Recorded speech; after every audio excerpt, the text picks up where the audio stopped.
The Nicolaitans weren't just some random bad group in Revelation that people can safely ignore. They were a covenant corruption system.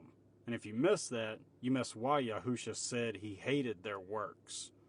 Not disliked, not disagreed with, hated. Why? Because the Nicolaitan doctrine was never just private sin. It was a teaching system that made compromise feel safe. Revelation tells you exactly how to identify them. In Pergamum, Yahusha ties them directly to Balaam. Balaam taught Balak how to get Israel to stumble through idolatry and sexual corruption. He couldn't destroy the people from outside, so he taught how to corrupt them from within. That's the Nicolaitan pattern. So stop making this a vague teaching, because the Nicolaitans are Balaam inside the assembly.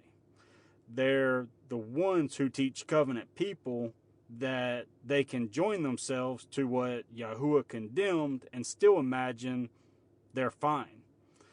That's why this matters so much. Now, let's run it through the architecture. At the Sinai lawsuit layer, the Nicolaitans are breach and escalation from inside the covenant body. They're not the enemy outside the gate first. They're the corrupter inside the gathering. They're the stumbling block engineers.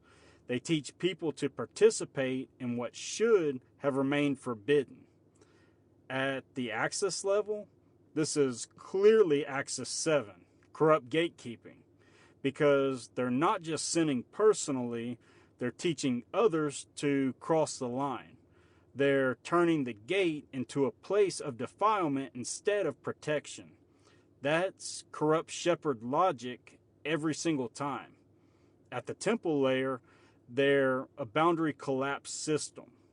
Temple logic says holy and profane aren't the same. Clean and unclean aren't the same.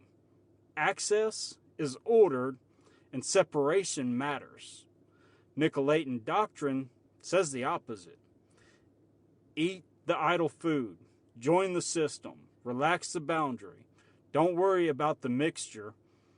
That's anti-temple doctrine. It brings the profane into the holy sphere and then tells the people not to call it defilement. At the Eden Ark layer, they move people away from presence. Eden is ordered nearness. Nicolaitan teaching says separation is unnecessary. So it reverses the return. It tells people they can move toward corruption and still think they're moving toward Yahuwah. That's serpent logic in assembly language. At the Jubilee layer, they offer counterfeit freedom.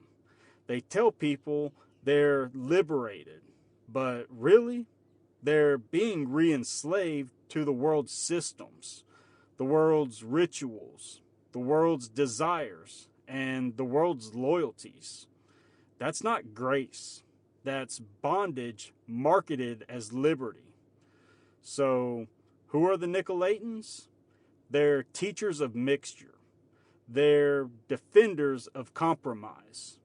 They're internal corruptors who make disobedience feel spiritual.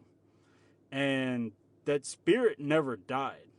Today, it sounds like this. God doesn't see your sin. Eat whatever you want. Obedience is legalism. Holiness is bondage. The law doesn't matter. You can join the world and still be clean. That's Nicolaitan doctrine in Christian language. Same corruption, same Balaam, same internal sabotage. So, no, the Nicolaitans weren't a minor footnote.